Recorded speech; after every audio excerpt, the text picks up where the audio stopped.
नमस्कार दोस्तों, इस मूवी में हम देखते हैं मकबरा लूटने वाला खूबसूरत महिला से मिलता है। फिल्म का नाम है ग्वानशान प्राचीन मकबरा। कहते हैं कब्र लूटना कभी कभी साल भर नहीं चलता, एक बार चले तो 10-8 साल या जीवन भर चलता है। लंबे समय से लांग ताओ का काम नहीं चला था। उसका बेटा भूख से मिट्टी खाकर जी रहा था। जब दोनों भूख से मरने वाले थे तभी लांग ताओ को हाई क्वालिटी का सोने का ताबूत मिला। जल्दी से खोलकर देखा, अंदर खून और पानी भरा था। लांग ताओ ने सूंघकर कहा, यह खून नहीं है बल्कि बुराई दबाने वाला दानशाह है। पर इतना दानशाह वाला ताबूत उसने कभी नहीं देखा था। पानी निकलने का इंतजार किया। लांग ताओ खुशी से चिल्लाया कि अमीर हो गया, यह खजाना कई पीढ़ियों तक चलेगा। पलक झपकते ही वे एक टूटे मंदिर में पहुँचे। लांग ताओ सोच रहा था इतना पैसे कैसे खर्च करेगा। तभी मंदिर में एक सुंदरी मिली। भूखा लांग ताओ बिना सोचे उस पर टूट पड़ा। मुंह में बड़बड़ाता रहा, मेरे पास पैसा है, तुम्हें कोई कमी नहीं होगी। बेटा चिल्लाया, पापा आप क्या कर रहे हैं। बेटे की आवाज से लांग ताओ नहीं जागा,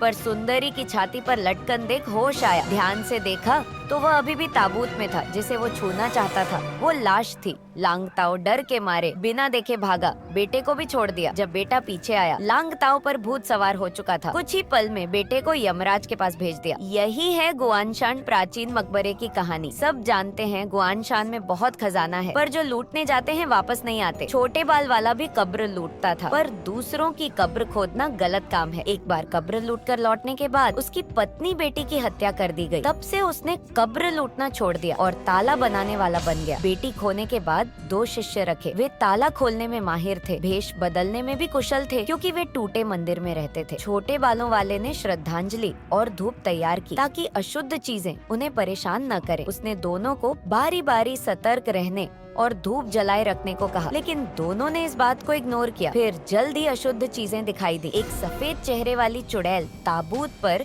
सेंटर फ्रेश खा रही थी। फिर उसने घंटी से लाशों को बुलाया। दोनों चुड़ैल के सामने कमजोर थे, वे केवल गुरु की मदद के लिए चिल्ला सकते थे। जल्दी छोटे बालों वाला आकर चुड़ैल के बक्की बिक्की में देने लगा। तीनों ने सिचुएशन को संभाला। लाश को रोकने के लिए पहले चुड़ैल की घंटी को नष्ट करना होगा। छोटे बालों वाले ने मुश्किल से घंटी को नष्ट किया। लगा कि अब मामला खत्म हो गया, पर चुड़ैल के पास एक और घंटी थी। छोटे बालों वाला बिल्कुल नहीं घबराया, क्योंकि उसने पहले ही सब समझ लिया था। यह चुड़ैल कोई अशुद्ध चीज नहीं थी, बल्कि उसका शिष्य भाई था।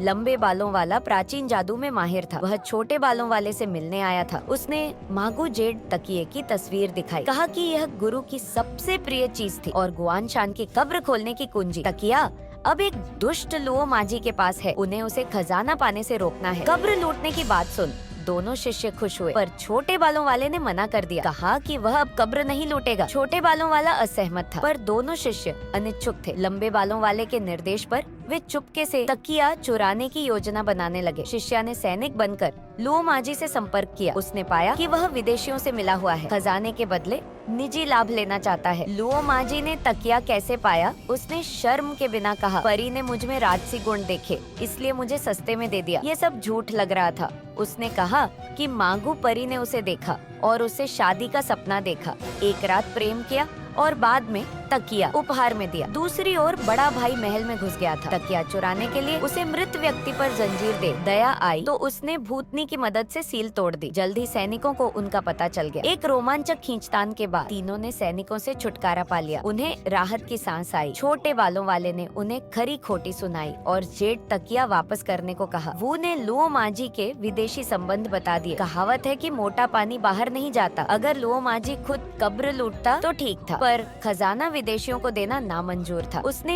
जेड तकिया गुरु की कब्र में दफनाने का सुझाव दिया। एक तो गुरु की इच्छा पूरी होगी, दूसरा अन्य लुटेरे डिस्करेज्ड होंगे। सोच तो अच्छी थी, पर लुओ माजी ने शहर को घेर लिया था। जेड तकिया मिले बिना कोई बाहर नहीं जा सकता। एक व्यापारी ने जल्दबाजी में कुछ कहा, लुओ माजी ने उसे गोली मार दी। छोटी लड़की पापा पापा चिल्लाती रही। इससे उसे अपनी बेटी की याद आ गई। लुओ माजी की धमकी के साथ वह कब्र को जबरन उड़ा देगी। उसने लुओ माजी को रोकने का फैसला किया ताकि भविष्य में ऐसे और लोग ना हो। आगे की कहानी के लिए पार्ट 2 कमेंट करें।